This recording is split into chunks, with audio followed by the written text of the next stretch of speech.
Consciente ou inconsciente, il y a toujours une intention moralisatrice dans la caricature, heureusement compensée par son caractère divertissant.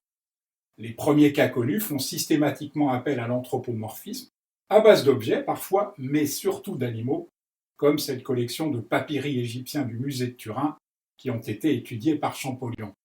On peut y voir un lion jouant aux échecs avec une gazelle, entre autres animaux occupés à parodier des activités humaines. C'est le cas également d'un vase grec visible au Louvre, où l'apothéose d'Héraclès est mimée par un cortège d'animaux. Pour autant méfions-nous, car la déformation des traits d'un personnage connu ou légendaire pouvait être un moyen de l'identifier à coup sûr, plus que de le caricaturer, pour s'en moquer.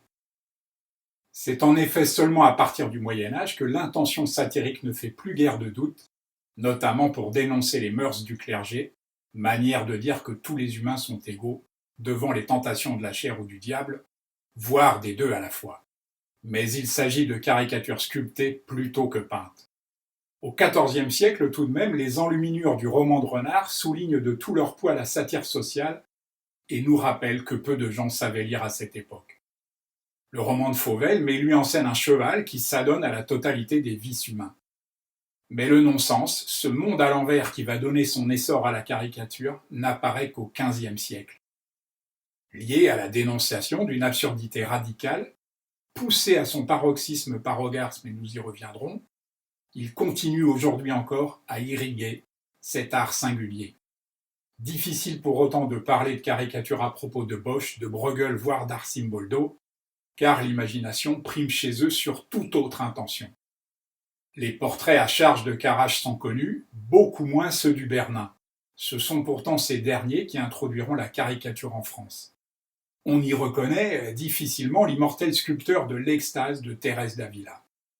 Pierre-Léon Ghezzi est le premier caricaturiste de profession, mais son style fouillé souffre de la comparaison avec celui du génial Giambattista Tiepolo, qui savait résumer une silhouette ou une physionomie en quelques traits de pinceau. On s'en doute, la caricature politique se développe dans les pays où s'exerce une certaine démocratie. L'Angleterre en tout premier lieu, avec les féconds William Hogarth, James Gillray ou Thomas Rowlandson, qui alterneront gaiement caricature politique et satire sociale par le biais d'une verve dont la liberté continue d'étonner. La Révolution française produit son lot de caricatures remarquables, toujours anonymes, comme plus tard en mai 68, mais nous y reviendrons dans une seconde vidéo. Influencé par l'exemple anglais, Charles Philippon crée le journal satirique La Caricature en 1830, puis le Charivari 2 ans plus tard. C'est lui qui a l'idée du running gag de la poire et de Louis-Philippe, dont ses collaborateurs, Daumier en tête, proposent chaque semaine une nouvelle variation. Louis-Philippe fait emprisonner Daumier, puis interdire la caricature avec des résultats contraires au but recherché.